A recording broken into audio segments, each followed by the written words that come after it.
છેલ્લા ક્લાસમાં આપણે એડ્રિનલ ગ્રંથિની શરૂઆત કરી હતી. એમાં આપણે મજ્જકનો અભ્યાસ પૂરો કર્યો હતો. થોડા રિવિઝન સાથે આગળ વધીએ. સૌથી પહેલા તો એડ્રિનલ એટલે એડ્રિનલ અને રીનલ એટલે મૂત્રપિંડ. એટલે એને મૂત્રપિંડની ઉપર અધિવૃક, વૃક એટલે મૂત્રપિંડ, અધિવૃક ગ્રંથિ કહેવાય. નાના કદની શંકુ આકારની પીળા રંગની ગ્રંથિ. એમાં બે ભાગ હોય, એડ્રિનલ બાહ્યક અને એડ્રિનલ મજ્જક. એનો તફાવત પણ આપણે ડિટેલમાં જોયો છે. હવે આપણે આગળ વાત કરીએ એડ્રિનલ બાહ્યકની. એડ્રિનલ મજ્જકની વાત આપણે છેલ્લા વિડીયોમાં કરી છે. તમે જોઈ ના જોયો તો પહેલા જોઈ લેજો. એડ્રિનલ બાહ્યક છે ને એ 80% ભાગ બનાવે અને મજ્જક 20% ભાગ બનાવે, બરાબર? તો એ બાહ્યકમાંથી જે અંતઃસ્ત્રાવનો સ્ત્રાવ થાય છે ને એને એડ્રિનોકોર્ટિકોઇડ્સ કહેવાય. શું કહેવાય? એડ્રિનોકોર્ટિકોઇડ્સ. કોર્ટેક્સ એટલે બાહ્યક, બરાબર ને? કોર્ટેક્સ એટલે બાહ્યક, એટલે અંતઃસ્ત્રાવને શું કહેવાય? એડ્રિનોકોર્ટિકોઇડ્સ. એ કોઈ એક અંતઃસ્ત્રાવ નથી, એડ્રિનલ બાહ્યકમાંથી સ્ત્રાવ પામતા અંતઃસ્ત્રાવનો સમૂહ એટલે એડ્રિનોકોર્ટિકોઇડ્સ. અને એ ટોટલ 40 પ્રકારના એડ્રિનોકોર્ટિકોઇડ્સ હોય છે, જેમાંથી એ બધા જ અંતઃસ્ત્રાવને આપણે 3 કેટેગરીમાં વિભાજિત કરી દીધા છે. જે 40 પ્રકારના અંતઃસ્ત્રાવ છે એને 3 કેટેગરીમાં વિભાજિત કરી દીધા છે. એ કયા પ્રકારના કાર્ય કરે છે એના ઉપરથી. સૌથી પહેલા તો મિનરલોકોર્ટિકોઇડ્સ, એના પછી ગ્લુકોકોર્ટિકોઇડ્સ અને ત્રીજું છે ગોનેડોકોર્ટિકોઇડ્સ. કયા કયા છે?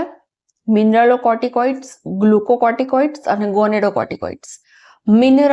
મિનરલ્સ એટલે શું? તો ઇલેક્ટ્રોલાઇટ્સ, જે ક્ષાર હોય બધા, સોડિયમ, પોટેશિયમ, એ બધા. અને જ્યાં ઇલેક્ટ્રોલાઇટ આવે ત્યાં પાણી આવે છે, કેમ કે પાણી ને ઇલેક્ટ્રોલાઇટ બંને એક સાથે ચાલે. તો જે મિનરલોકોર્ટિકોઇડ્સ છે એ પાણી અને ઇલેક્ટ્રોલાઇટના સંતુલન સાથે જોડાયેલા છે. પાણી અને ઇલેક્ટ્રોલાઇટનું સંતુલન જાળવે.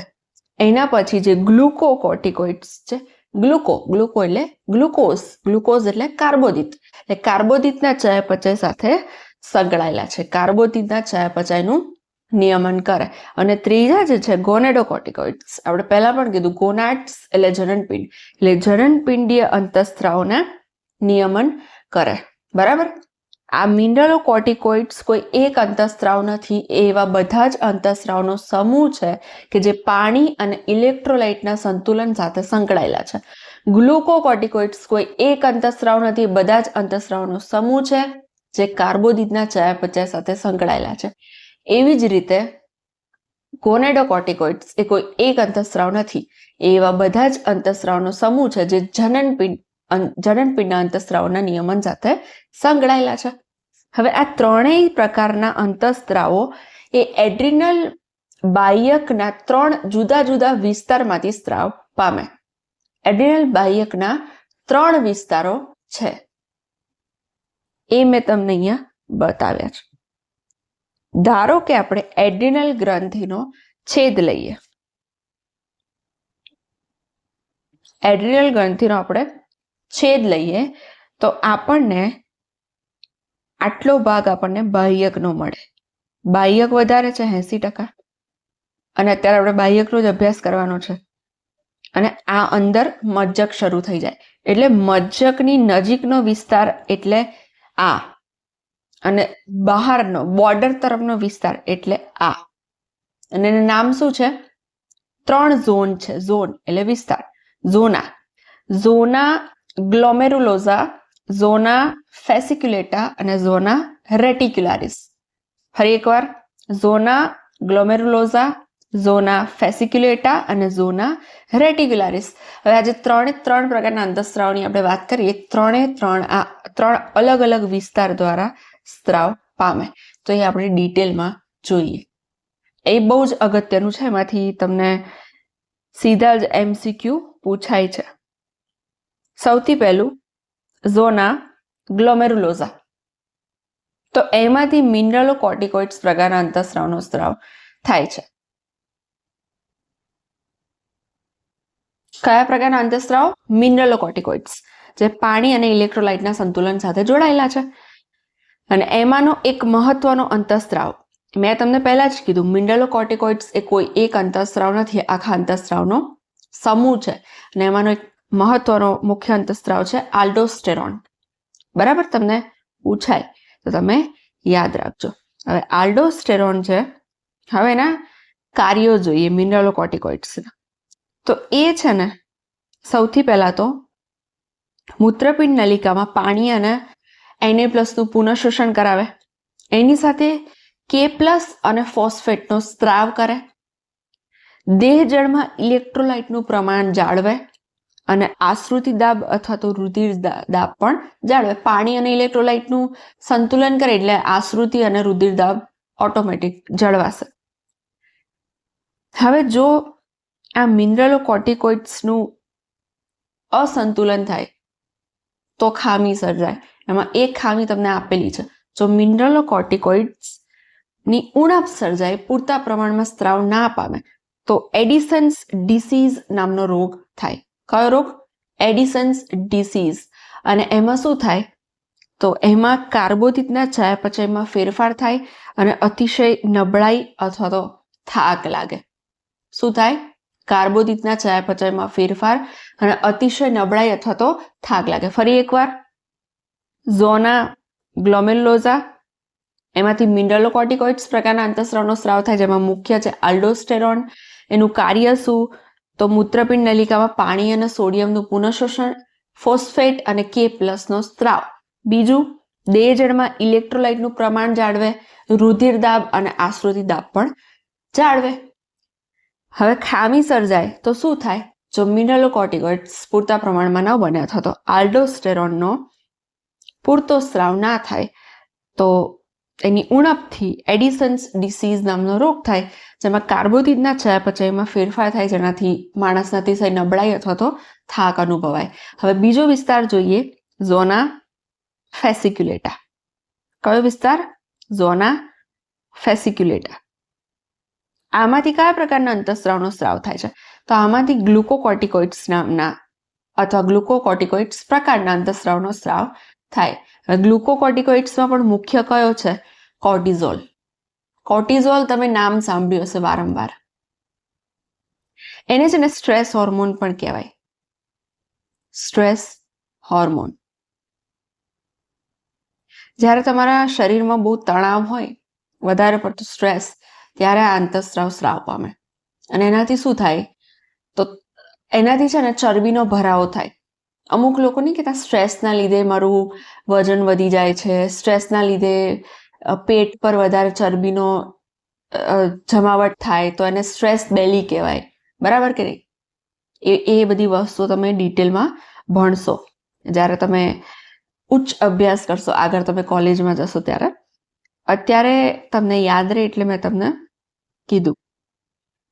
તો આ જે ગ્લુકોકોર્ટિકોઇડ્સ પ્રકારના અંતઃસ્ત્રાવ છે, અથવા તો જે કોર્ટિઝોલ છે, એનું કાર્ય શું? તો એ છે ને ગ્લુકોનિયોજિનેસિસ કરાવે. હવે ગ્લુકોનિયોજિનેસિસ એટલે શું? તમને શબ્દ તો આપી દીધો, પણ ગ્લુકોનિયોજિનેસિસ એટલે શું? તો ગ્લુકોનિયોજિનેસિસ એટલે કાર્બોદિત સિવાયના કાર્બનિક પદાર્થમાંથી ગ્લુકોઝ બનવાની પ્રક્રિયા, એને શું કહેવાય?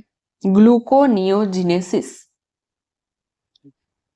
ગ્લુકોઝ શેમાંથી બને? ગ્લુકોઝ કાર્બોદિતમાંથી બને. ગ્લાયકોજનનું બ્રેકડાઉન થાય તો ગ્લુકોઝ બને. પણ કાર્બોદિત સિવાયના જો કોઈ કાર્બનિક પદાર્થમાંથી ગ્લુકોઝ બને ને, તો એને શું કહેવાય?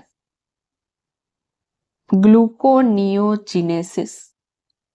અને ગ્લુકોનિયોજિનેસિસ થાય, બીજું શું થાય? હવે ગ્લુકોનિયોજિનેસિસ એટલે શું? તો કે કાર્બોદિત સિવાયના કાર્બનિક પદાર્થમાંથી તમારે ગ્લુકોઝ બનાવવાનો છે. તો એમાં તમારે શું કરવું પડશે? તો પ્રોટીન અથવા તો ચરબીને તોડવું પડશે. કાર્બોદિતમાંથી નથી બનાવવાનું. કાર્બોદિત સિવાયના કાર્બનિક પદાર્થો એ કયા બધા? પ્રોટીન અને લિપિડ. તો એને તમે શું કહેશો? લાઇપોલાઇસિસ અને પ્રોટિયોલાઇસિસ. લાઇસિસ એટલે તોડવું, બ્રેકડાઉન. એટલે લાઇપો એટલે લિપિડને તોડવું, અને પ્રોટિયો લાઇસેસ એટલે પ્રોટીનને તોડવું. લિપિડ અને પ્રોટીનને તોડીને એમાંથી ગ્લુકોઝ બનવાની પ્રક્રિયા ગ્લુકોનિયોજિનેસિસ. બરાબર કે નહીં? હવે આ બીજું શું કરે તો કે કોષીય ગ્રહણ ક્ષમતા અને એમિનો એસિડના વપરાશને અવરોધે. કારણ કે આને શું કરવાનું છે તો આને છે ને તમારા રુધિરની અંદર તમારા સિસ્ટમમાં ગ્લુકોઝને વધારવાનો છે. તો ગ્લુકોઝને વધારવા માટે જે કોષની અંદર ગ્લુકોઝ જતો હોય એને અટકાવવો પડે તો જ રુધિરમાં વધે. બરાબર કે નહીં? કોષીય ગ્રહણ ક્ષમતા ઘટાડે. અને બીજું શું? એમિનો એસિડના વપરાશને પણ ઘટાડે. કારણ કે એમિનો એસિડમાંથી આપણે ગ્લુકોઝ બનાવવાનું છે. પ્રોટીયોલાઇસિસ.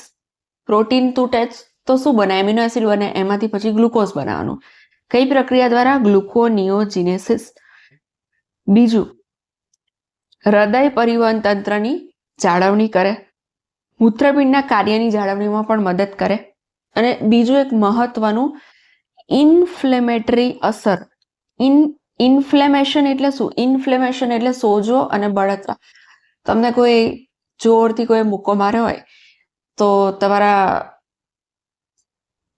ફેસ પર જે લીલું ચકામું બની જાય, સોજો આવે, એને શું કહેવાય? ઇન્ફ્લેમેશન. તમને ક્યાંક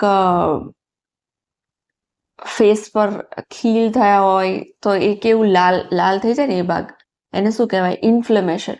તમને બીજે ક્યાંક શરીરમાં ઘા પડ્યો હોય, સોજો થયો હોય, છોલાઈ ગયું હોય, લાલ થઈ જાય એ ભાગ, એ બધી વસ્તુને શું કહેવાય? ઇન્ફ્લેમેશન. આજે કોર્ટિઝોલ છે ને ઇન્ફ્લેમેટરી અસર પ્રેરે. બીજું શું? રક્તકણના ઉત્પાદનને પણ ઉત્તેજે અને રોગ પ્રતિકારકતાને અવરોધે. યાદ રાખજો, રોગ પ્રતિકારકતાને અવરોધે.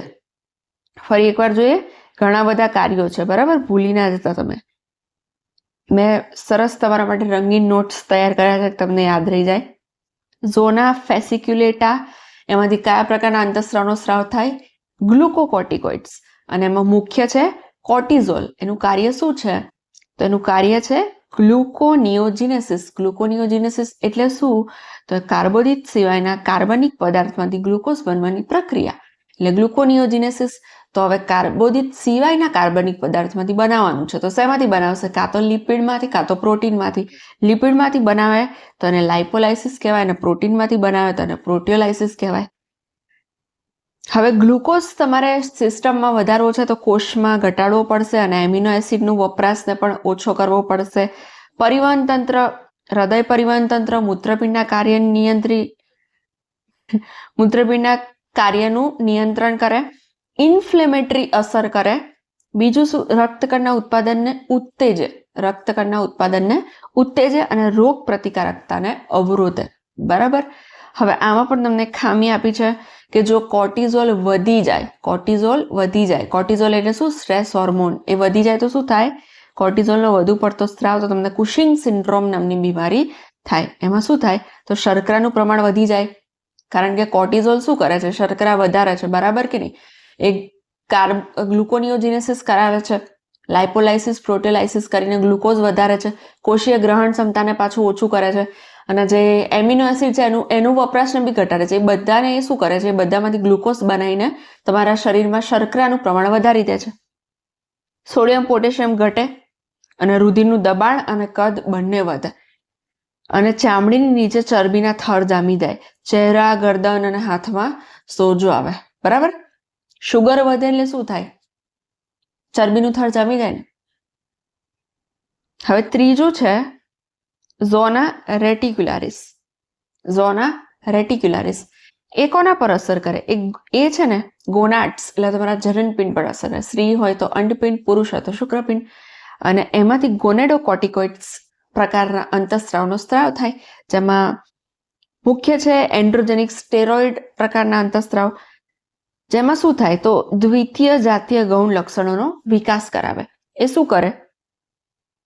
દ્વિતીય જાતીય ગૌણ લક્ષણો એટલે શું? તો જે છોકરી જેવી દેખાય અને છોકરો છોકરા જેવો દેખાય. તમને થાય છોકરી તો છોકરી જેવી દેખાય, છોકરો છોકરા જેવો દેખાય. એમાં શું? તો જ્યારે બાળક નાનું હોય ત્યારે તમને ખબર ના પડે કે એ છોકરી છે કે છોકરો છે. જો એને એક સરખા જ, હવે તો કપડાં પણ સરખા આવે છે છોકરા છોકરીઓના. બરાબર? તો કોઈ છોકરી હોય એને છોકરા જેવા કપડાં પહેરાવે તો તમને બહારથી ખબર ના પડે. આપણે એમ પૂછીએ કે બેબી છે કે બાબો છે, એને કંઈક ઝાંઝર પહેરાયા હોય કે પછી કંઈક એવું પહેરાયું હોય તો ખબર પડે કે ભાઈ આ છોકરી છે. કેમ? કારણ કે એના શરીરમાં જાતીય લક્ષણોનો વિકાસ નથી થયો. તો હવે જ્યારે તરુણાવસ્થા આવે, પ્યુબર્ટી આવે, ત્યારે શું થાય? છોકરીઓમાં 10 થી 12 વર્ષ, છોકરાઓમાં 13 વર્ષની આજુબાજુ. તો આ બધા જે અંતઃસ્ત્રાવો છે ને, એ દ્વિતીય જાતીય ગૌણ લક્ષણોનો વિકાસ કરાવે. એટલે જો એ છોકરી હોય તો એની જે ત્વચા હોય એ ત્વચા થોડી સોફ્ટ હોય, મુલાયમ હોય. છોકરો હોય તો એની ત્વચા થોડી રફ હોય. છોકરો હોય તો એનામાં દાઢી મૂછનો વિકાસ થાય, છોકરી હોય તો એનામાં સ્તન ગ્રંથિનો વિકાસ થાય, અને શરીર પર અમુક જગ્યાએ વાળ હોય. સ્ત્રીમાં જે સહાયક પ્રજનન અંગો હોય, જે બાહ્ય જનન અંગો હોય, એની આસપાસ વાળની વૃદ્ધિ, એને શું કહેવાય? પ્યુબિક વાળ, મતલબ પ્યુબિક હેર, એની વૃદ્ધિ. શરીર પરના વાળ, ચહેરાના વાળ, એ બધાની વૃદ્ધિમાં અગત્યનો ભાગ ભજવે. બરાબર? હવે જો એડ્રિનલ બાહ્યક દ્વારા અંતઃસ્ત્રાવનું ઓછું ઉત્પાદન કાર્બોદિતના ચયાપચયમાં ફેરફાર પ્રેરે, એના કારણે એડિસન્સ ડિસીઝ થાય. બરાબર? આપણે વાત કરી. હવે એના પછીની ગ્રંથિ છે સ્વાદુપિંડ. સ્વાદુપિંડ એ ડ્યુઅલ છે, 2 in 1. મતલબ અંતઃસ્રાવી ગ્રંથિ પણ છે અને બહિસ્ત્રાવી ગ્રંથિ પણ છે.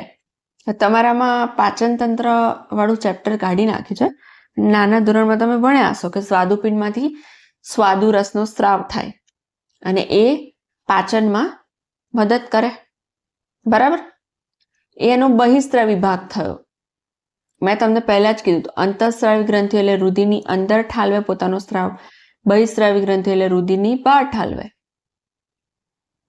રુધિરની બહાર એટલે ક્યાં? તો એ કોઈ ચોક્કસ અંગોમાં અથવા તો જ્યાં એની જરૂર હોય. હવે અહીંયા આપણે એના અંતઃસ્રાવી ભાગનો અભ્યાસ કરવાનો છે. તો સ્વાદુપિંડમાં સંયુક્ત ગ્રંથિ છે, એટલે કોમ્પોઝિટ ગ્લેન્ડ કહેવાય. બરાબર? જો આ મેં તમને અહીંયા બતાવ્યું છે, આ સ્વાદુપિંડ છે. એની અંદર ધારો કે તમે એનો છેદ લો તો તમને આવી કંઈક રચના દેખાય. એમાં કેવું કે એમાં આવી સ્વાદુપિંડ ખંડિકાઓ હોય. શું હોય? સ્વાદુપિંડ ખંડિકાઓ. અને એની સાથે આવા લેંગરહાન્સના કોષપુંજો હોય. લેંગરહાન્સ નામના વૈજ્ઞાનિકે કૂતરાના સ્વાદુપિંડમાંથી એની શોધ કરી હતી, એટલે એને એનું નામ આપ્યું છે લેંગરહાન્સના કોષપુંજો. એ સ્વાદુપિંડ પેશીનો 1 થી 2% જ ભાગ બનાવે છે, પણ એમાંથી ઘણા બધા અંતઃસ્ત્રાવનો સ્ત્રાવ થાય છે, જુદા જુદા પ્રકારના. એમાં અલગ અલગ પ્રકારના કોષો છે. એમાં ટોટલ 1 થી 2 મિલિયન એટલે 10 થી 20 લાખ કોષો હોય, પણ 4 પ્રકારના હોય. કયા કયા? આલ્ફા કોષો, બીટા કોષો, ડેલ્ટા કોષો અને પીપી કોષો અથવા તો ડી કોષો. કયા કયા? આલ્ફા કોષો, બીટા કોષો, ડેલ્ટા કોષો અને પીપી કોષો અથવા તો ડી કોષો. જે આલ્ફા કોષો છે ને એ 15% છે, બીટા કોષો 65%, ડેલ્ટા કોષો 5% અને પીપી કોષો અથવા તો ડી કોષો 15%. એટલે સૌથી વધારે બીટા કોષો છે. હવે આપણે એકવાર પુસ્તકમાં જોઈએ. લેંગરહાન્સના કોષપુંજો છે એને અંગ્રેજીમાં આઇલેટ્સ ઓફ લેંગરહાન્સ કહેવાય, એ યાદ રાખજો. બાકી તો કંઈ છે નહીં. હવે આપણે દરેકના અંતઃસ્ત્રાવ જોઈએ. આલ્ફા, બીટા, ડેલ્ટા અને પીપી કોષ એ તમને અહીંયા નથી આપ્યા, પણ એ નીટમાં પૂછાઈ શકે. બરાબર? એટલે જો પહેલા આલ્ફા કોષોની વાત કરીએ તો એ 15% હોય. બરાબર? આ જે લેંગરહાન્સના કોષપુંજો છે ને એમાં 15% હોય આલ્ફા કોષ. એમાંથી ગ્લુકાગોન નામના અંતઃસ્ત્રાવનો સ્ત્રાવ થાય. અને ગ્લુકાગોનનો સ્ત્રાવ ક્યારે થાય? તો જ્યારે પણ રુધિરમાં ગ્લુકોઝ ઘટે એટલે ગ્લુકાગોનનો સ્ત્રાવ થાય. શું થાય? રુધિરમાં જેવું ગ્લુકોઝ ઘટે એવું ગ્લુકાગોનનો સ્ત્રાવ થાય. તો એ શું કરે? તો એકદમ નોર્મલ વાત છે કે ઘટી ગયો ગ્લુકોઝ એટલે એનો સ્ત્રાવ થયો, તો એને શું કરવાનું, તો એને વધારવાનો ગ્લુકોઝ ગમે તેમ કરીને. તો એ શું કરશે, તો સૌથી પહેલો રસ્તો શું, જ્યારે બી તમારે ગ્લુકોઝ જોઈતું હોય તો તમે છે ને ગ્લાયકોજનમાંથી ગ્લુકોઝ બનાવો. આ કેવું છે, તમારી પાસે 500ની નોટ હોય ને, અત્યારે સૌથી મોટી નોટ 500ની જ છે, તો 500ની નોટમાંથી તમે છે ને 100ની નોટ કરાવો, તો એ બહુ ઇઝી. એટલે ગ્લાયકોજનમાંથી ગ્લુકોઝ કરવું એ ઇઝી છે, સેમ કરન્સી છે, કાર્બોદિત જ છે, એટલે સૌથી પહેલા એ જ કરશે. યકૃતમાં આપણે ગ્લાયકોજન જે એક્સ્ટ્રા બધું આપણે ધારો કે વધારે કાર્બોદિત વાળો ખોરાક, વધારે પડતું કાર્બોદિત જ હોય છે આપણા ખોરાકમાં, તો એ આપણે ખાઈએ અને રુધિરમાં એટલા ગ્લુકોઝની જરૂર ના હોય તો શું થાય, બધું યકૃતમાં બધું સ્ટોર થતું જાય. પણ હવે કોઈ વાર એવું થાય કે તમને જમવાનું નથી મળ્યું, તમે નથી ખાધું, તમારો ઉપવાસ છે, તો તમારા શરીરમાં, તમારા રુધિરમાં ગ્લુકોઝ ઘટી જાય. ત્યારે શું થાય, જે પેલો યકૃતમાં સ્ટોર થયેલો ગ્લાયકોજન હતો ને એ કામ આવશે. એ ગ્લાયકોજન, આ ગ્લુકાગોન શું કરશે, એ ગ્લાયકોજન ઉપર કામ કરીને એમાંથી પાછું છૂટા કરાવશે. 500માંથી 100ની નોટ કરાવશે અને 100ની નોટ પાછી રુધિરમાં જાય. આમાં કેવું કે તમે 500ની નોટ વટાવા જાઓ ને તો દુકાનદાર પાસે છૂટા નથી એની પાસે, પણ તમારે જોઈએ છે વસ્તુ. એટલે એમાં કેવું કે ગ્લુકોઝ એ શું છે, એક પ્રકારની કરન્સી છે કે 500ની નોટ તમારી જોડે હશે ને તો એ નહીં ચાલે, તમારે 100ની નોટ જ જોઈશે, પેલા સામેવાળા જોડે છૂટા નથી. તો તમે ગ્લુકોઝ આપશો એટલે કે 100ની નોટ આપશો તો તમને એનર્જી મળશે, એટલે કે શક્તિ, ઉર્જા મળશે. એટલે યકૃતમાં શું થાય, યકૃતમાં જે ગ્લાયકોજન હોય ને એમાંથી ગ્લુકોઝ બને 500માંથી 100. હવે આ પ્રક્રિયાને છે ને ગ્લાયકોજીનોલાઇસિસ કહેવાય, કારણ કે ગ્લાયકોજન છે એનું લાઇસિસ થાય, એનું બ્રેકડાઉન થાય છે, ગ્લાયકોજીનોલાઇસિસ. બરાબર? એટલે આ અંતઃસ્ત્રાવ છે ને એ જે પરિસ્થિતિ સર્જે ને, એ પરિસ્થિતિને છે ને હાઇપર ગ્લાયસેમિયા કહેવાય, કારણ કે હાઇપર કરી દે છે, વધારે કરી દે છે. શું વધારે, એ ગ્લુકોઝને વધારે કરી દે છે, હાઇપર ગ્લાયસેમિયા. અને આ જે એ ગ્લાયકોજીનોલાઇસિસ તો કરે જ છે, ગ્લાયકોજનનું બ્રેકડાઉન, પણ બીજું ગ્લુકોનિયોજિનેસિસ પણ થાય છે.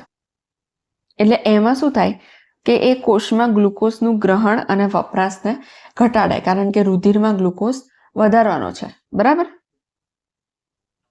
એટલે આ અંતઃસ્ત્રાવને છે ને હાઇપર ગ્લાયસેમિક અંતઃસ્ત્રાવ કહેવાય, કારણ કે એ શું કરે છે, ગ્લુકોઝને હાઇપર કરી દે છે, ગ્લુકોઝને વધારી દે છે રુધિરમાં. હવે બીજું છે બીટા કોષો, જે 65% છે, સૌથી વધારે, સૌથી ઇમ્પોર્ટન્ટ. એ છે ને ઇન્સ્યુલિનનો સ્ત્રાવ કરે. ઇન્સ્યુલિનનું તો આપણે બધાએ સાંભળેલું છે, ઇન્સ્યુલિનનો સ્ત્રાવ સ્વાદુપિંડ દ્વારા થાય, પણ સ્વાદુપિંડમાં જે લેંગરહાન્સના કોષપુંજ છે એમાંથી બીટા કોષો દ્વારા ઇન્સ્યુલિનનો સ્ત્રાવ થાય. હવે ઇન્સ્યુલિન છે ને એકદમ ગ્લુકાગોન કરતાં ઊંધું, ઓપોઝિટ કામ કરે. એટલે જો રુધિરમાં ગ્લુકોઝ વધી ગયો એટલે તમે એકદમ ફૂલ મીલ લીધું, દાળ ભાત, શાક, રોટલી, રસ, મીઠાઈ, જેમાં કાર્બોદિત બહુ જ છે, એવું કંઈક તમે મીલ લીધું ફૂલ, અથવા તો નોર્મલ મીલ પણ હોય જેમાં કાર્બોદિત તો હોવાનો જ છે, તો તમારા શરીરમાં એકદમ ગ્લુકોઝ રુધિરમાં વધી જાય. એ રુધિરમાં ગ્લુકોઝ વધી જાય તો ના ચાલે, રુધિરમાં ગ્લુકોઝનું પ્રમાણ ચોક્કસ રહેવું જોઈએ. તો એના માટે છે ને ઇન્સ્યુલિન આવે. એ શું કરે, તો જે ગ્લુકોઝના કણ હોય બધા એને પકડીને રુધિરમાંથી બહાર કાઢે કે ચલો તમે બહાર નીકળો, વધારે છો તમે લોકો. એટલે ગ્લુકાગોન શું કરતો, ઓછો હતો એટલે બધેથી પકડીને રુધિરમાં પાછો લાવતો હતો. અને ઇન્સ્યુલિન શું કરશે, તો ગ્લુકોઝને છે ને એ રુધિરમાંથી બહાર કાઢશે. કઈ રીતે, તો જો યકૃત કોષો અને મેદપૂર્ણ પેશી, એટલે કે આપણી જે ચરબી હોય, સામાન્ય ભાષામાં તમે જેને ચરબી કહો, એ મેદપૂર્ણ પેશી. એટલે યકૃત કોષો અને મેદપૂર્ણ પેશી હોય ને એની અંદર ગ્લુકોઝને જવા દે કે જા ભાઈ તું. ગ્લુકાગોને શું કર્યું તું, ગ્લુકાગોને યકૃતમાંથી છૂટા કરાયા હતા. ગ્લાયકોજન 500માંથી 100ના કરાતા, શું કરશે, 100માંથી 500ના કરાવશે. આ જે ગ્લુકોઝ છે ને એને 100ની નોટ કહેવાય. હવે તમારી પાસે ઘણી બધી 100ની નોટો ભેગી થઈ જાય, આખી થપ્પી થઈ જાય, તો તમને મેનેજ કરવામાં તકલીફ પડે. તો તમે શું કરો કે 5 100ની નોટ આપીને એક 500ની નોટ લઈ લો, એટલે ગ્લુકોઝમાંથી ગ્લાયકોજન. એ કોણ કરે? એ ઇન્સ્યુલિન કરે. એ 100માંથી 500ની નોટ કરશે, એટલે કે ગ્લુકોઝમાંથી ગ્લાયકોજન. ગ્લુકોઝમાંથી ગ્લુકોઝને છે ને યકૃતમાં મોકલે, યકૃતમાં પછી ગ્લાયકોજન બને અને મેદપૂર્ણ પેશીમાં પણ મોકલે. અને આ જે પરિસ્થિતિ છે ને એને શું કહેવાય? હાઇપોગ્લાયસેમિયા. કારણ કે ગ્લુકોઝ ઘટી ગયો, રુધિરમાં ગ્લુકોઝ ઘટી ગયો, હાઇપોગ્લાયસેમિયા. ગ્લુકોઝમાંથી ગ્લાયકોજન બનવાની પ્રક્રિયા છે એને ગ્લાયકોજિનેસિસ કહેવાય. શું કહેવાય? ગ્લાયકોજિનેસિસ. કારણ કે ગ્લાયકોજન બને છે. જીનેસિસ એટલે બનવું, લાઇસિસ એટલે તૂટવું. એના પછી ડેલ્ટા કોષ. એટલે તમે શું કહી શકો કે ઇન્સ્યુલિન અને ગ્લુકાગોન એ બંને ભેગા મળીને તમારા રુધિરમાં શુગર એટલે કે શર્કરાની માત્રા જાળવે છે. બરાબર? જો હવે ડેલ્ટા કોષો છે ને એ સોમેટોસ્ટેટિનનો સ્ત્રાવ કરે. તમને થાય સોમેટોસ્ટેટિન તો હાઇપોથેલેમસમાં પણ આવ્યું હતું. આ ડેલ્ટા કોષો પણ સોમેટોસ્ટેટિનનો સ્ત્રાવ કરે છે અને એ છે ને ઇન્સ્યુલિન ને ગ્લુકાગોન અને ગ્રોથ હોર્મોન ત્રણને અવરોધે. બરાબર? હવે છેલ્લા જે પીપી કોષો અથવા તો ડી કોષો, એને પીપી કોષો કેમ કીધા? કારણ કે પેન્ક્રિયાટિક પોલીપેપ્ટાઇડ કહેવાય. આ જે કોષો છે ને એ પેન્ક્રિયાટિક પોલીપેપ્ટાઇડ નામના અંતઃસ્ત્રાવનો સ્ત્રાવ કરે. એનું કાર્ય શું? તો એ સ્વાદુપિંડમાંથી જે પાચક રસ સ્ત્રાવ પામે છે ને, જે સ્વાદુરસ, એને અટકાવે. બરાબર? એટલે આ અંતઃસ્ત્રાવી તંત્ર છે, પણ એ બહિસ્ત્રાવી તંત્રમાં ઇન્ટરફિયર કરે છે, મતલબ એની સાથે સંકળાયેલું છે. અંતઃસ્ત્રાવી તંત્ર છે પણ એ અસર ક્યાં કરે છે? બહિસ્ત્રાવી ભાગ ઉપર અસર કરે છે. હવે આની સાથે સંકળાયેલો એક બહુ જ ફેમસ રોગ છે ડાયાબિટીસ મેલિટસ, જે તમે નોર્મલ ભાષામાં જેને તમે ડાયાબિટીસ કહો છો, શુગર કહો છો, એ ડાયાબિટીસ મેલિટસ છે. પહેલા આપણે જે જોયું ને એડીએચની ઉણપથી થતો હતો, એ ડાયાબિટીસ ઇન્સિપિડસ હતો. અને આ શુગર વાળો ડાયાબિટીસ મધુપ્રમેહ જેને કહે છે, એ ડાયાબિટીસ મેલિટસ. એમાં શું થાય? તો એમાં છે ને તમારું ઇન્સ્યુલિન ઘટી જાય, એટલે લાંબા સમયની હાઇપરગ્લાયસેમિયાની પરિસ્થિતિના કારણે થાય. હાઇપર એટલે વધારે. હવે રુધિરમાં ગ્લુકોઝ વધ્યો પણ ઇન્સ્યુલિનનો સ્ત્રાવ થયો નહીં, અથવા બીજા કોઈ કારણસર રુધિરમાં ગ્લુકોઝ વધી ગયો, તો શું થાય? હાઇપરગ્લાયસેમિયા. હાઇપર વધારે, ગ્લુકોઝ વધી ગયો, તો રુધિરમાં જે ચોક્કસ તમારું પ્રમાણ રહેવું જોઈએ એના કરતાં ગ્લુકોઝ, શુગર અથવા કાર્બોહાઈડ્રેટ વધી ગયું, તો શું થશે? તો તમારા મૂત્ર દ્વારા ગ્લુકોઝનો વ્યય થશે. કારણ કે જેટલો ગ્લુકોઝ રુધિરમાં હોવો જોઈએ એના કરતાં વધારે છે. હવે એ જ રુધિર તમારું મૂત્રપિંડમાં જશે, તો મૂત્રપિંડ બધો જ ગ્લુકોઝ પાછો રુધિરમાં નહીં મોકલી શકે, એટલે કેટલોક અથવા ઘણો બધો ગ્લુકોઝ મૂત્ર દ્વારા વ્યય પામશે. અને કીટોન ઘટક તરીકે ઓળખાતા નુકસાનકારક ઘટકનું પણ નિર્માણ થાય છે. બરાબર? પુસ્તકમાં જોઈ લે એકવાર, જો તમને અહીંયા આપ્યું છે. ગ્લુકાગોન પેપ્ટાઇડ અંતઃસ્ત્રાવ છે જે ગ્લુકોઝનું પ્રમાણ સામાન્ય જાળવી રાખવામાં મદદ કરે, યકૃત કોષો પર કાર્ય કરે અને ગ્લાયકોજનનું લાઇસિસ એટલે રુધિરમાં શર્કરાનું પ્રમાણ વધી જાય, એટલે એને હાઇપરગ્લાયસેમિક અંતઃસ્ત્રાવ પણ કહેવાય અને આ પરિસ્થિતિને હાઇપરગ્લાયસેમિયા કહેવાય. બરાબર? ચલો, હવે ઇન્સ્યુલિન પણ પેપ્ટાઇડ અંતઃસ્ત્રાવ છે જે ગ્લુકોઝ સમસ્થિતિ એટલે કે હોમિયોસ્ટેસિસ, કે ગ્લુકોઝ જાળવી રાખવાનું જેનું પ્રમાણ હોય નિશ્ચિત, એ યકૃત કોષો અને મેદપૂર્ણ કોષો, એડિપોસાઇટ્સ, એડિપોસ ટિશ્યુ એટલે મેદપૂર્ણ પેશી, એના જે કોષો હોય મેદપૂર્ણ પેશીના કોષો, એના પર કાર્ય કરે, ગ્લુકોઝના કોષીય ગ્રહણ અને વપરાશને વધારે. એટલે તમારા રુધિરમાં જે ગ્લુકોઝ છે ઓછું થાય, એટલે કે હાઇપોગ્લાયસેમિયાની પરિસ્થિતિ સર્જાય અને એ ગ્લાયકોજિનેસિસ કરાવે, કારણ કે ગ્લાયકોજનનું નિર્માણ 100 માંથી 500ની નોટ. બરાબર. આ ડાયાબિટીસ મેલિટસની પણ આપણે વાત કરી. એટલે આમાં આપણે છે ને ઇન્સ્યુલિન આપવું પડે બહારથી, કારણ કે શરીરમાં બનતું નથી. ડાયાબિટીસ મેલિટસ એકચ્યુઅલી એક સ્વરોગ પ્રતિકારકતાનો રોગ છે, જેમાં શું થાય કે આપણું જ પ્રતિકારક તંત્ર આપણા સ્વાદુપિંડના જે બીટા કોષો, જે આ ઇન્સ્યુલિન છે, બીટા કોષો જે ઇન્સ્યુલિનનો સ્ત્રાવ કરે છે, બીટા કોષો પર હુમલો કરે અને એનો નાશ કરે. એટલે પૂરતો ઇન્સ્યુલિન બનતો નથી. એના લીધે શું થાય, તો હાઇપરગ્લાયસેમિયાની પરિસ્થિતિ સર્જાય, રુધિરમાં ગ્લુકોઝ વધી જાય, જેના લીધે મૂત્રમાં પણ ગ્લુકોઝનો ત્યાગ થાય. બરાબર. એટલે એમાં શું કરવું પડે, બહારથી ઇન્સ્યુલિન આપવું પડે દર્દીને. હવે આપણે ગોનેડોટ્રોપિન્સ જોઈએ, જેમાં સૌથી પહેલું છે શુક્રપિંડ. શુક્રપિંડ એ પુરુષમાં હોય, બરાબર, જેને અંગ્રેજીમાં ટેસ્ટિસ કહેવાય.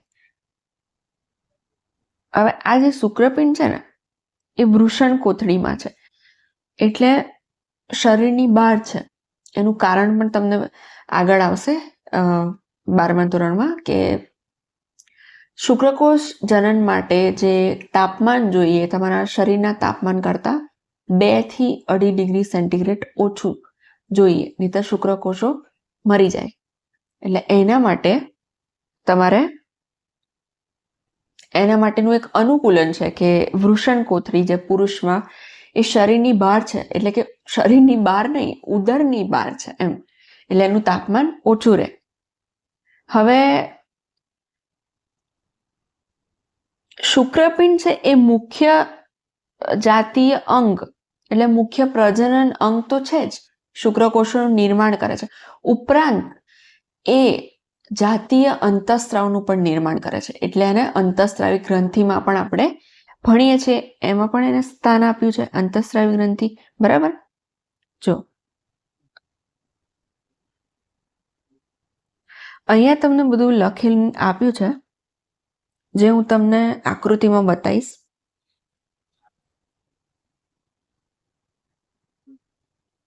આ રહ્યું, જો. ધારો કે તમે શુક્રપિંડનો છેદ લો તો તમને આવું દેખાય. બરાબર. એમાં આવી બધી શુક્રોત્પાદક નલિકા હોય. આ જે નલિકા ને જે રાઉન્ડ હોય, કપાઈ જાય. પહેલા પણ મેં તમને આકૃતિ બતાવી છે, પણ આપણે થોડી ડિટેલમાં જોઈશું અહીંયા. એના પછી વચ્ચે આ જે છે ને એ બધા આંતરાલીય કોષો છે. આંતરાલીય એટલે વચ્ચે વચ્ચેના એમ. આ જે પેશી છે, આ બધી જ આ જે પેશી, આ શુક્રોત્પાદક નલિકા સિવાયની જે તમને પેશી દેખાય છે, આ બધી, એને આંતરાલીય પેશી કહેવાય. અને એની અંદર અમુક આવા કોષો હોય, જેને આંતરાલીય કોષો, અંગ્રેજીમાં ઇન્ટરસ્ટિશિયલ સેલ્સ એવું કહેવાય. અને એ છે ને એક આખા અંતઃસ્ત્રાવનો સમૂહ બનાવે, જેને એન્ડ્રોજન્સ કહેવાય. એન્ડ્રોજન્સ કોઈ એક અંતઃસ્ત્રાવ નથી, ઘણા બધા અંતઃસ્ત્રાવનો સમૂહ, જેમાં એકને તમે ઓળખો છો, ટેસ્ટોસ્ટેરોન, જે મુખ્ય છે. અને આંતરાલીય કોષોને લેડિંગ કોષો અથવા લેડિંગ સેલ્સ એવું કહેવાય અંગ્રેજીમાં. હવે આ જે ટેસ્ટોસ્ટેરોન છે અથવા એન્ડ્રોજન્સ છે, એનું કાર્ય શું? તો એ શું કરે? પહેલું તો નર સહાયક પ્રજનન અંગોનો વિકાસ કરે. મુખ્ય પ્રજનન અંગ કયું? તો કે શુક્રપિંડ. હવે એની સાથે ઘણા બધા બીજા પણ અંગો છે. કયા કયા છે? તો કે અધિવૃષણ નલિકા, શુક્રવાહિની, શુક્રાશય, પ્રોસ્ટેટ ગ્રંથિ અને મૂત્રજનન માર્ગ. આ બધા જ જે અંગો છે ને એનો વિકાસ, એનું પરિપક્વન અને એના કાર્યોનું નિયમન કરે. બીજું શું? તો જે પુરુષનો એક મજબૂત બાંધો હોય, એનામાં મસલ્સ વધારે હોય, સ્નાયુ વધારે હોય, એ સ્નાયુ વૃદ્ધિ કરાવે. ચહેરા પર અને શરીર પર વાળની વૃદ્ધિ. પુરુષમાં ટેસ્ટોસ્ટેરોનના લીધે, જેનામાં ટેસ્ટોસ્ટેરોન વધારે હોય ને એનામાં વાળ વધારે હોય. એના શરીર પર, એના માથામાં, એના ચહેરા પર, શરીર પર વાળની વૃદ્ધિ વધારે હોય. એ સીધું સંકળાયેલું છે વાળની વૃદ્ધિ સાથે. પછી એનામાં આક્રમકતા એટલે કે એગ્રેશન, જે એક પુરુષ હોય એને ગુસ્સો જલ્દી આવી જાય એવું કહે છે ને, એ ટેસ્ટોસ્ટેરોન એ એનામાં પ્રેરે. પણ એનો સાચો ઉપયોગ કરવો જોઈએ, ગુસ્સાનો ખોટો ઉપયોગ ના કરવો જોઈએ, બરાબર ને? અને બીજું ઘેરો અવાજ. એક છોકરો નાનો હોય 10 વર્ષનો, ત્યાં સુધી એ બોલતો હોય તો તમને ખબર ના પડે કે છોકરો છે કે છોકરી, બાળક હોય તો. જેવું એ પ્યુબર્ટીમાં પ્રવેશે 11, 12, 13 વર્ષમાં, એટલે એનો અવાજ ઘેરો બને. અને આ બધી પ્રક્રિયા એ ટેસ્ટોસ્ટેરોન દ્વારા નિયંત્રણ છે. એટલે એને છે ને દ્વિતીય ગૌણ લક્ષણ કહેવાય. નરના દ્વિતીય જાતીય ગૌણ લક્ષણો. બીજું તો પ્રોટીન અને કાર્બોદિતના ચયાપચયનું પણ નિયમન કરે અને એમાં પણ ચય પ્રક્રિયાઓ પર વધારે અસર કરે, બરાબર? હવે આપણે પુસ્તકમાં જોઈ લઈએ. પુસ્તકમાં પણ એ જ છે. શુક્રોત્પાદક નલિકા અને આધારક અથવા આંતરાલીય પેશી, લેડિંગ સેલ્સ અથવા આંતરાલીય કોષો જે અવકાશમાં આવેલા હોય, બરાબર, એ એન્ડ્રોજન્સ કહેવાતા અંતઃસ્રાવનો સમૂહ ઉત્પન્ન કરે અને એમાં ટેસ્ટોસ્ટેરોન મુખ્ય છે.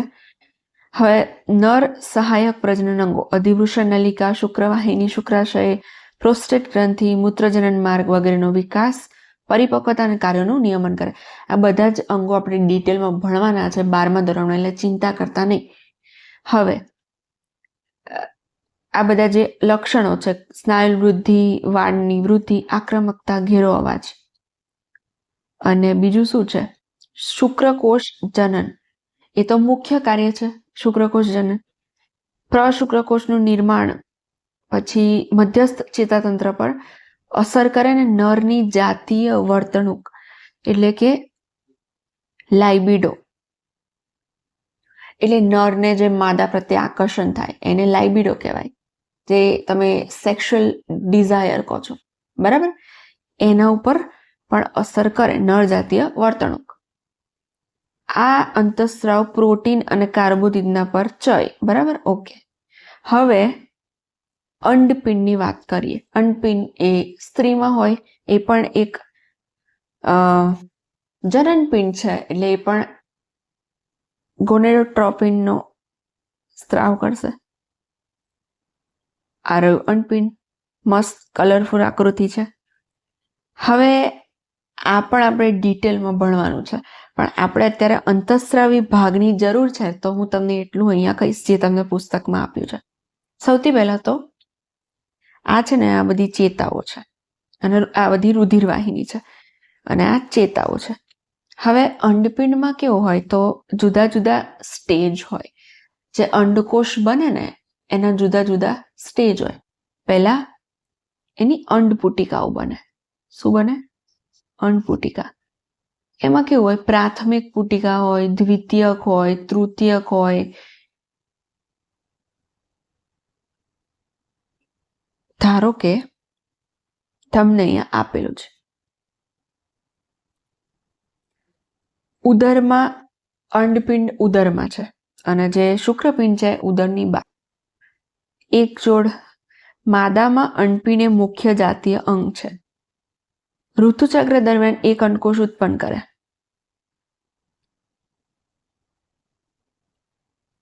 એક જ મિનિટ. જો સ્ત્રીમાં છે ને જે અંડકોષ જનન થાય એ દર મહિને થાય. દર મહિને બંનેમાંથી કોઈ એક અંડપિંડમાંથી એક અંડકોષ છૂટો પડે 14મા દિવસે, અને એને જ અંડપાત કહેવાય. તો પહેલા દિવસે શું થાય? તો પહેલા દિવસથી 14મા દિવસ સુધી આ બધી પ્રક્રિયાઓ થાય. અને આ પ્રક્રિયાઓમાં છે ને પ્રાથમિક પુટિકા, દ્વિતીયક પુટિકા અને છેલ્લે પરિપક્વ પુટિકા બને. આ પરિપક્વ પુટિકા છે. શું છે? પરિપક્વ પુટિકા. અને આ જે પરિપક્વ પુટિકા છે ને એ હવે રેડી છે કે હવે એમાંથી અંડકોષ બહાર પડશે. એટલે જેવો 14મો દિવસ આવે ઋતુચક્રનો, એટલે કે માસિક ચક્રનો, એટલે આ અંડકોષ બહાર પડશે અને એ જ પ્રક્રિયાને અંડપાત કહેવાય. અને એના પછી આ અંડકોષ, બરાબર, બહાર એટલે આ અંડપિંડની બહાર ના પડે, આ પુટિકામાંથી બહાર પડે અને પછી એ ફેલોપિયન ટ્યુબ એટલે કે અંડવાહિની દ્વારા આગળ વધે. હવે આ જે ખાલી પડેલી અંડપુટિકા છે ને એમાં છે ને કોર્પસ લ્યુટિયમ નામનું પ્રવાહી ભરાય. આ બધું કેમ કહું છું? તમને આગળ અંતઃસ્રાવ આવશે એમાં તમને કામ લાગશે, જરૂરી છે. જો સૌથી પહેલા શું થાય, આપણે માસિક ચક્ર પણ ડિટેલમાં ભણવાનું છે, પણ 28 દિવસનું એક આઈડિયલ એટલે કે આદર્શ ચક્ર હોય.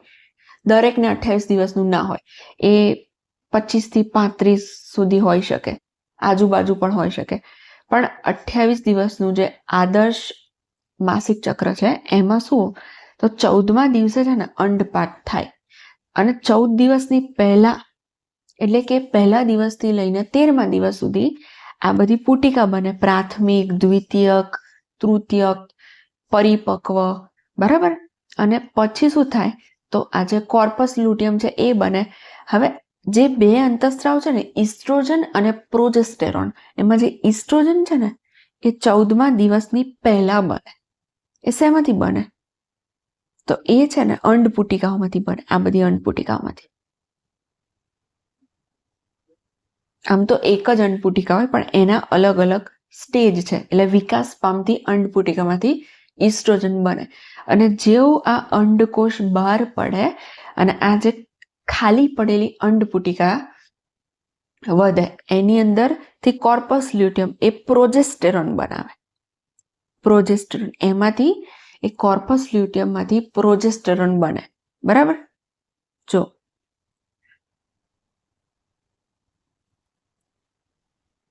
ઇસ્ટ્રોજન અને પ્રોજેસ્ટેરોન, વિકાસ પામતી અંડપુટિકા ઇસ્ટ્રોજનનું સંશ્લેષણને સ્ત્રાવ કરે અને અંડપાત બાદ તૂટેલ પુટિકા જે રચનામાં રૂપાંતરિત થાય તેને કોર્પસ લ્યુટિયમ કહેવાય. એ પ્રોજેસ્ટેરોનનો સ્ત્રાવ કરે. હવે ઇસ્ટ્રોજન શું કરે અને પ્રોજેસ્ટેરોન શું કરે, એ બંને આપણને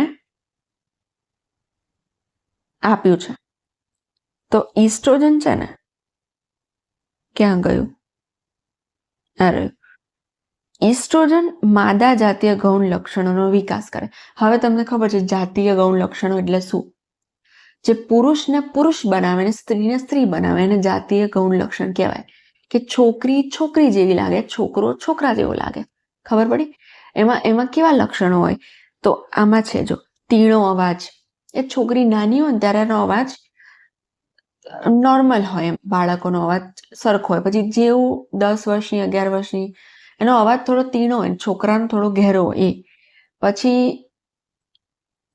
સ્તનગ્રંથિનો વિકાસ થાય. માદા જાતીય વર્તણૂકનું નિયમન, જે રીતે નરમાં નર જાતીય વર્તણૂક હતી, નરને માદા પ્રત્યે આકર્ષણ થાય, એવી જ રીતે માદાને નર પ્રત્યે આકર્ષણ થાય ને જાતીય વર્તણૂક કહેવાય. પછી અંડપુટિકાનો વિકાસ પણ પ્રેરે, બરાબર. અને બીજું માદા ગૌણ જાતીય અંગોની વૃદ્ધિ અને નિયમન, લક્ષણો અને વૃદ્ધિ બંનેનું નિયમન ઇસ્ટ્રોજન કરે. અને પ્રોજેસ્ટેરોન શું કરે, તો એ છે ને ગર્ભધારણ સાથે વધારે જોડાયેલું છે. ગર્ભધારણ અને જ્યારે બાળકનો જન્મ થાય અથવા તો ગર્ભાવસ્થા દરમિયાન જે સ્તન ગ્રંથિ હોય, સ્તન ગ્રંથિની પણ રચના ભણવાની છે. સ્તન ગ્રંથિની અંદર જુદા જુદા કોસ્ટ હોય જેને એલ્વિયોલાઈ કહેવાય. જે ફેફસામાં હોય એ એલ્વિયોલાઈ અલગ અને સ્તન ગ્રંથિમાં હોય એ એલ્વિયોલાઈ અલગ. એટલે એમાં જે એવી રચનાઓ હોય જેની અંદર દૂધનો સંગ્રહ થાય અને સ્ત્રાવ થાય, એને એલ્વિયોલાઈ, એને ગુજરાતીમાં કોસ્ટ કહેવાય. એના નિર્માણને ઉત્તેજીને દૂધનો સ્ત્રાવ કરાવે, બરાબર. એટલે પ્રોજેસ્ટેરોન વધારે ગર્ભધારણ સાથે સંકળાયેલું છે અને ઇસ્ટ્રોજન છે એ માસિક ચક્ર અને જાતીય ગૌણ લક્ષણો સાથે સંકળાયેલું છે, બરાબર. હવે આગળનું આપણે એક જ લેક્ચર બાકી રહ્યું, એમાં શું છે, તો એક તો આ અંતઃસ્રાવની ક્રિયાવિધિ છે અને બીજું કે કેટલાક એવા કોષો છે હૃદય, મૂત્રપિંડ અને જઠરાંત્ય માર્ગના અંતઃસ્રાવ, જે અંતઃસ્રાવી ગ્રંથિ નથી પણ એમાંથી અંતઃસ્રાવનો સ્રાવ થાય છે એ જોઈશું. એટલે આના પછીના ક્લાસમાં આપણું આ ચેપ્ટર પૂરું થશે. ઓકે, ચલો.